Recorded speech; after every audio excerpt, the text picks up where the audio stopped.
চলো ভিডিওটা সেভ করে নাও, নাহলে কি করে রান্না শিখবে। রান্না তো সবাই জানো, কিন্তু সবার রান্নার পদ্ধতি আলাদা, স্বাদও আলাদা। এবার বলো তো দেখি, তোমরা পাঁচমিশালিতে কি চিনি দাও? কি জানি, আমি পাঁচমিশালিতে চিনি না দিলে আমার বেশ ভালোই লাগে। তবে সর্ষে বাটা দিলে কিন্তু চিনি দিই না, একটু কাঁচা সর্ষের তেল দিই। উফ, যা লাগে না। আমার রান্নার ভিডিওতে, ছবিতে এত ভালোবাসা দিচ্ছ, আমি আর ভিডিও না করে থাকতে পারলাম না। মশলা থেকে কেমন তেল ছেড়ে এসছে। ঠিক তোমরাও কিন্তু এইভাবে এই মশলা থেকে তেল ছেড়ে আসলে তবেই জল দেবে, না হলে কিন্তু কাঁচা মশলার গন্ধ করে, যাই বলো। ও হ্যাঁ, আরো একটা জিনিস, এরকম ভেজে কারা নুন জলের মধ্যে রাখো আমায় বলো তো দেখি। পনিরের কিন্তু কোনো স্বাদ নেই, নুন জলে রাখলে তবেই নুন ঢুকবে। স্বাদ নেই বলতে ভুল, মানে নুন নেই, তার জন্য একটু নুন জলে মিশালে বেশ ভালো নুনটা ঢোকে। দেখো, তোমাদের সাথে কথা বলতে বলতে পনিরের তরকারিটা হয়ে গেছে। এবার পাঁচ ফোড়ন দিয়ে পাঁচমিশালিটা ছুঁকে দেবো। পাঁচমিশালিতে কিন্তু আমি ঢেঁড়সও দেবো, আর ঢেঁড়সটা কিন্তু আগে ভেজে নিয়েছি যাতে ল্যাটপ্যাটা না হয়ে যায়। হ্যাঁ, পাঁচমিশালিতে কিন্তু আমি একটু আদা বাটা, জিরে বাটা, লঙ্কা বাটা দিয়েছি।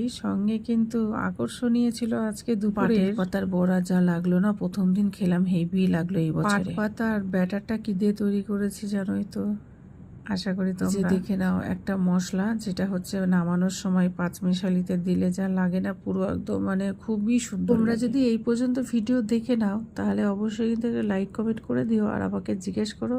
এই মশলাটা আমি তোমাদেরকে বলে দেবো, পাঁচমিশালিতে দিলে দারুণ লাগে। তারপরে তো আবার জামা কাপড় কাচা হয়ে গেছিলো, বৃষ্টির দিন, কখন বৃষ্টি নেমে আসে, এই জন্য আমি অর্ধেক রান্না করতে করতে জামা কাপড় মেলতে চলে আসলাম। চলো যাই, জামা কাপড় মেলে দিই, ছাদে চলে যাই। রান্না কিন্তু বাকি আছে, আমি ওটা ব্যাটারটা তৈরি করে রেখে এসেছি। এবার যে পাট পাতাটা আমাকে ভাজতে হবে, পাট পাতাটা তো আমি একটু আদা জিরে বাটা দিয়েছি। আর আজকে কিন্তু প্রচণ্ড গরম পড়েছিল, জামা কাপড়গুলো আমি মেলে দিলাম। সেই গরমের মধ্যে ভাবো কি কষ্ট।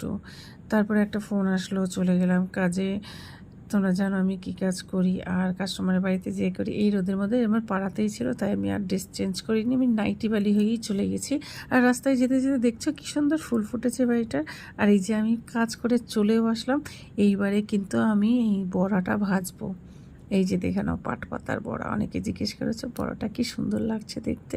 তো এইটা দেখো, এর মধ্যে দিয়েছি একটু কালো জিরে, একটু হচ্ছে, যদিও অনেক দিন পর কিন্তু এই ভাজা আমি খেলাম। অনেক দিন থেকে কিন্তু ভাজা করি না, তোমরা বলতে পারবে না কিন্তু যে অনেক তেলে ভাজা খাচ্ছি, তবুও রোগা হচ্ছে না। যাই হোক, ভাজাটা দেখো কতটা মুচমুচে আর কড়মড়ে হয়েছে। আমি খেলাম, তোমরা শব্দ পাবে, দেখো খচমাচ খচমাচ করছে।